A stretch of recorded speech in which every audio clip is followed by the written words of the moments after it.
Today, we're looking at a book that takes one of the most well-known stories in history and finds some pretty profound and maybe even surprising lessons for our own lives. We're going to break down the key insights from The Lessons of Christmas by Reverend Gaddiel Nana Pesseh.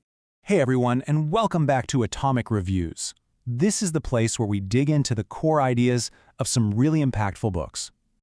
You know the drill. Our whole goal here is to take pages and pages of ideas and boil them down into practical insights that you can actually use in your own life. Small insights, explosive growth. All right, let's get right into it. So, the book kicks things off with this incredibly powerful question. It challenges us to look at the Christmas story not just as something that happened a long time ago, but as a kind of roadmap for our own lives. What do you do when what you want clashes with a higher calling? At its heart, it's asking, what are we truly willing to sacrifice? So, to unpack that big question, the author pulls out 5 key lessons from the story. We're going to talk about what it means to show maturity in a crisis, what it takes to risk public approval, the importance of protecting the future, what to do when logic fails you, and finally, what ultimate commitment really looks like. Okay, let's dive into this first lesson. The book gives it a really cool name, The Joseph Protocol. So, just try to put yourself in Joseph's shoes for a second. You're engaged, you're getting ready to start your life, and then you find out your fiancée is pregnant. And you know with 100% certainty that you are not the father.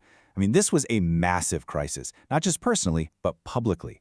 It was a huge scandal that could have completely ruined Mary. So his first thought, to end things quietly, to try and protect her from public shame. And this is where the book makes a really fascinating point. The scripture calls Joseph a just man. Now, you might think that means he was a stickler for the rules, someone who would have demanded public justice. But the author argues his real character, his justice, was shown in his choice to protect Mary, even when he was confused and probably deeply hurt. And this all leads to the book's first big takeaway, the Joseph Protocol. And the idea is this: true spiritual maturity isn't about being right or pointing out what's wrong. It's measured by your ability to cover and protect someone, especially when you have every personal reason to do the exact opposite. Wow. Now, that idea of character leads us right into our second lesson, which the author calls the Mary Mandate.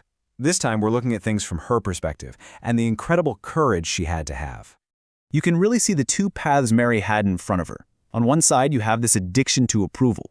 Caring about your reputation, avoiding gossip, wanting people to like you. But on the other side, birthing a divine purpose. And that required her to ignore all the ridicule and accusations. It meant she had to be willing to give up her own comfort for a calling that, let's be honest, probably nobody else understood.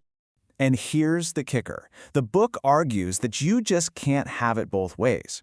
These two things, a divine purpose and an addiction to public approval, they just don't go together. If you're going to do something great, you have to be willing to be misunderstood. And that was the mandate Mary said yes to. Okay. So we've talked about the internal struggles of Joseph and Mary, but the third lesson zooms out to look at the external threats that pop up whenever something new and great is about to happen. The book calls this the warfare on the seed. Almost immediately, a huge external threat shows up on the scene. King Herod, who's in charge, hears these whispers about a newborn king, and he doesn't see a baby. He sees a rival, a threat to his power. And his goal isn't just to check it out. It's to find and eliminate this potential threat. And this isn't just a history lesson, right? The book pulls a really important principle from this, that the biggest opposition to a great destiny often comes when it's at its most vulnerable, at its youthful stage. The whole point is to snuff out that potential before it ever gets a chance to grow into what it's supposed to be. So this all brings us to a really crucial question, one the book spends a lot of time on.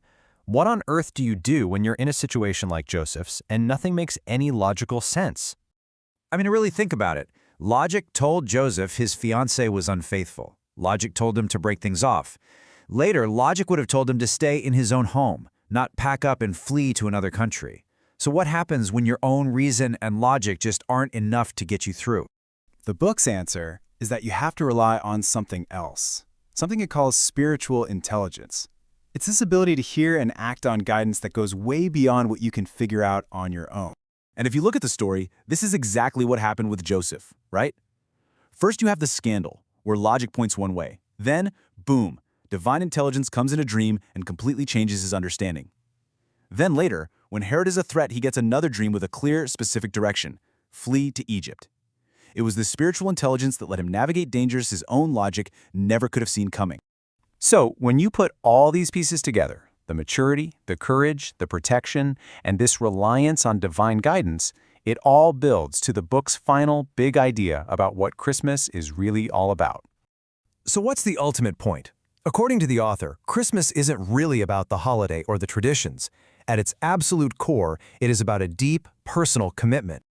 And this is not some passive, easy thing. As we saw with both Mary and Joseph, it's a very active choice. It means being willing to take your own plans, your ambitions, your reputation, and put them on the table, choosing to follow a divine will instead, no matter how much it costs you personally. And that's our look into the lessons of Christmas.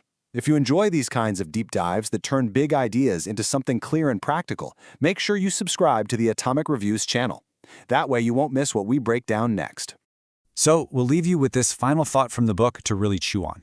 In your own life, right now, what personal ambition or carefully made plan would you be willing to set aside for a greater purpose? Thanks for watching.